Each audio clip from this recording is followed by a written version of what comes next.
What's up, guys? Rogue Scrubs here, coming at you with a Zefra deck profile because Charlie also got top 16 at the Providence Regional. He didn't go to the Massachusetts Regional, although I do not doubt that he would have done it just as well. He got 13th place with Zefra, so yeah.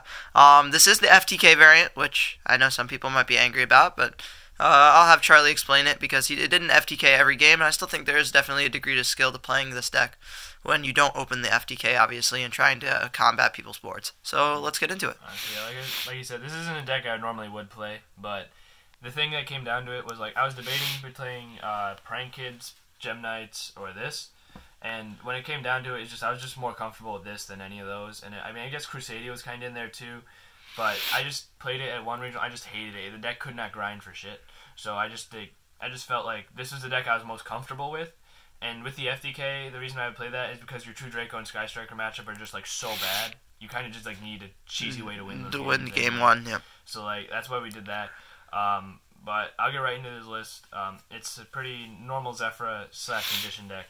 It's the least Zefra deck out of the 3 Zefra decks I've done on the channel. But alright, so we got 3 Zefrath. This card is probably the best Zefra card in the deck. You put a dude in your scale and your extra deck, and he becomes that scale. He also has the restriction. He doesn't have the restriction that every other Zefra card has that says you can only pendulum summon Zefras, which is great. You can splash other stuff in the deck, but yeah, this card's absolutely needed at 3. It's so good. And then 2 of this card. This is probably the best Zefra monster. Searches most broken cards in the game. Searches any one of your 6 Rotas or 3 Judgments, and yeah, it's good. And then for the rest of the Zefras, I played one of each of these guys. These cards are pretty bad on their own. They all require other cards to be good. This card's really good because it's for the FTK. You need this for the FTK. I did debate more, but again, this card's just really bad on its own. And like you can play E-Tele for this, but I don't know. That's pretty bad. So yeah. And then these 2 cards are really good all day. These cards just remove shit that you need. I played against 2 That's the floodgates. And this card was really good against them because it's big and it pops all their back row and forces stuff out. And I played against a few floodgates, and this guy popped him alright. And this card's only at 1 because it's really only needed for like synchro plays if you don't have Destrudo. Other than that, it's kind of bad. Like all these cards are really not that good, but I play them anyway because you need them. This you need for the FTK, and these are just removal, which is something the deck lacks. And then for the rest of the monsters, 3 Darkroom.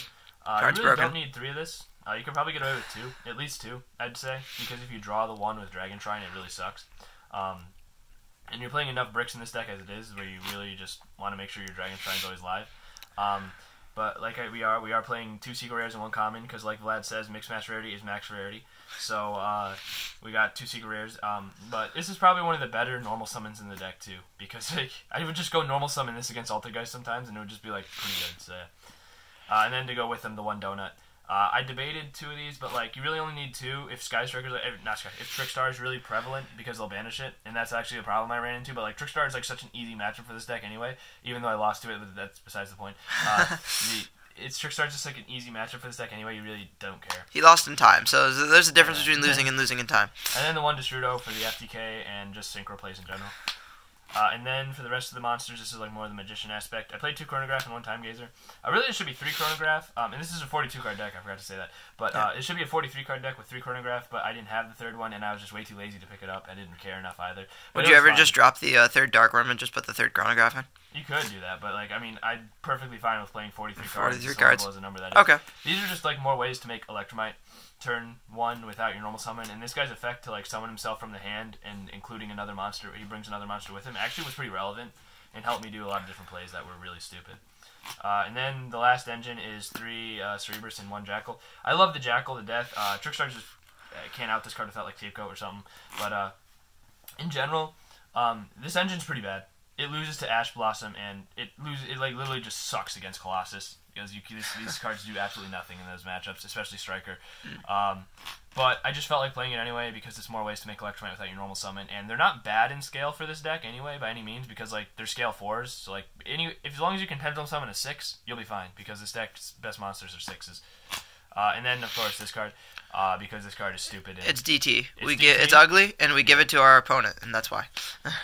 And then for the spells, 3 Oracle and 3 Providence. These are 6 Rotas. I don't know why you would want to play any less. 2. So, no, I completely agree. Same logic with Heritage and the Normal Knights. You play 3 Providence, guys. Then 1 Dragon Ravine because Oracle is actually a hard one to return, and we're playing Terraformings, so like searching multiple Oracles is redundant. We're also playing Set Rotation because it's really good against Trickstar and like other shit, but not really. But I mean, it's giving just, them it. Against Zombie Riz, it's really good too. It's just more ways to get to a Darkroom in the graveyard, which is really what you want. Because as long as you can get Darkroom in the graveyard, you can probably find a way to FTK. Then 2 Terraformings and the 1 Set Rotation, which is really just the 3rd Terraforming at this point. Against like certain decks, I would keep this in over Terraforming. Like sometimes I'd side these out. I'd keep like this in against decks like Trickstar and Altergeist, because like you can chain this to Anti-Spell Fragrance and like or Metaverse when they try to place their field spell of the Secret Village. So like that's the whole thing. I just kept this in because like you can chain it to shit, like and then use this stuff, and like search the Zefra guy, the Satellanite, and just pop it or whatever. And then 3 Call by the Grave because this is a hand combo traps. deck and you want to make sure it goes off well. This card saved me a lot, but originally these cards were Cyframe Gear Gammas, but because like the thing about Gamma is you can summon it with Chronograph, so you can make it level 8 synchro plays. But I mean like. I really just want ways to stop hand traps because you're just going to lose to like Ogre on your Electromite or Ash on your Dragon Shrine, and this saved me a lot. It actually saved me from Cherries, which Gamma wouldn't have done either.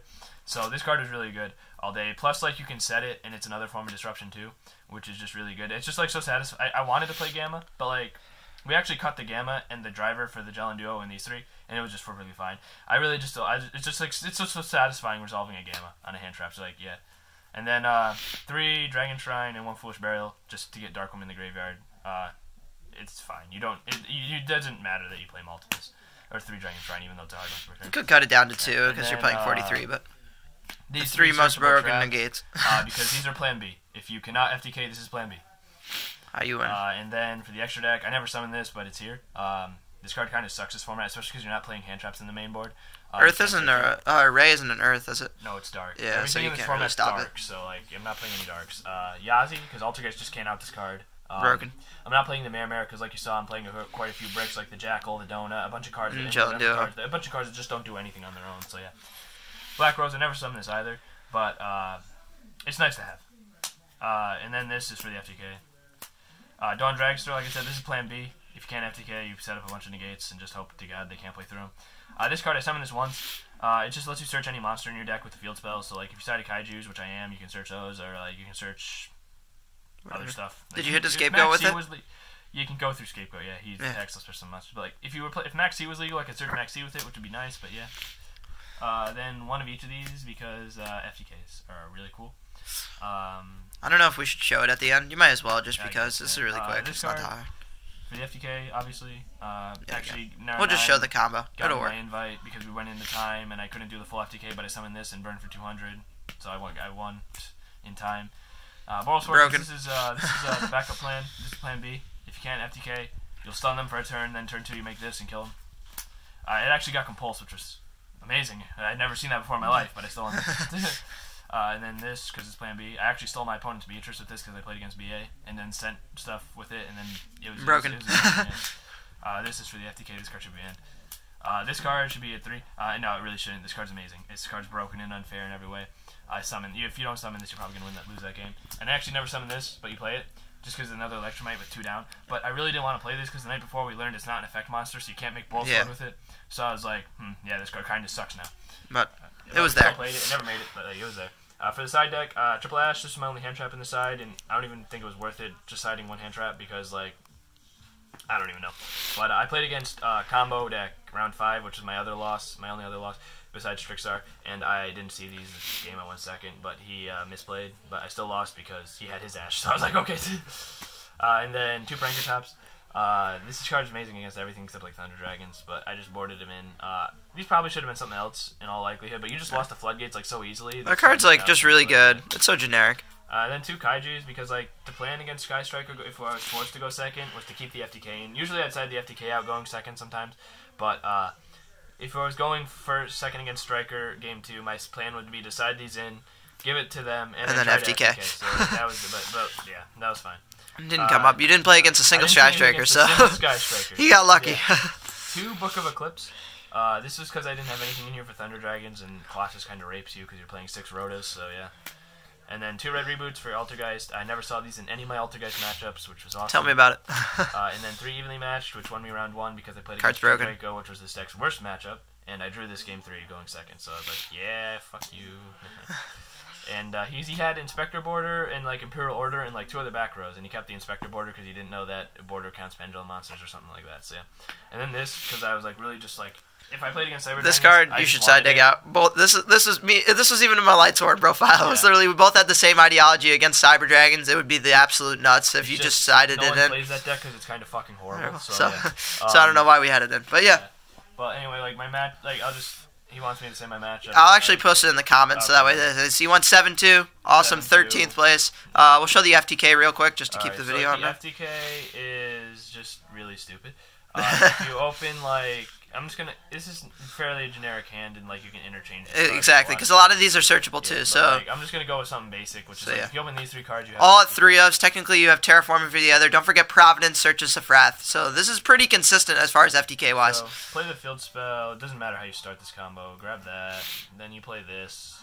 Send the Dark Worm, wherever they are, and then you can summon the Dark Worm and search the donut.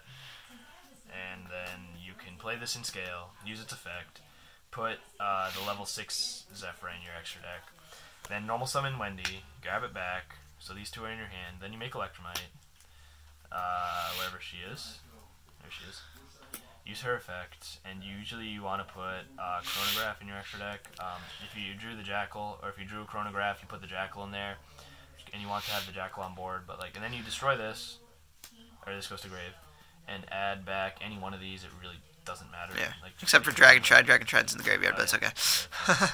And all then you just finish your scale with the donut, and then you pendulum summon these 4, and you use Neo's effect, search Providence. This really doesn't matter because you never use this card. But so you got these. You're gonna link these 2 into Summon Sorceress, and then you're gonna overlay these 2 into Beatrice.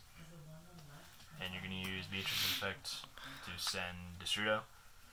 This combo is very retarded, by the way, in case you didn't tell. Then you use Sorcerer's effect to target Beatrice and give them the Jellin Duo. And then you're going to... You can do this at any point, but you're going to put Guy Charger over this. And then you're going to use Destrudo on Darkworm, Synchro, into Odd Eyes. And use Odd Eyes effect to summon bring back Donut. And then you're going to make the Red Eyes. And then you link these 2 off. Putting your dragon in graveyard. And summon the Agave Dragon. And this will burn for 100. This will trigger, then this will trigger, then this will trigger, then this infinitely until they take 500 to their death. Yeah.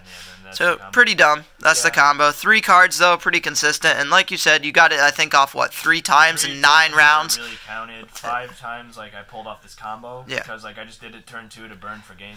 But yeah, FTKs are stupid. I wouldn't play this deck normally, but like.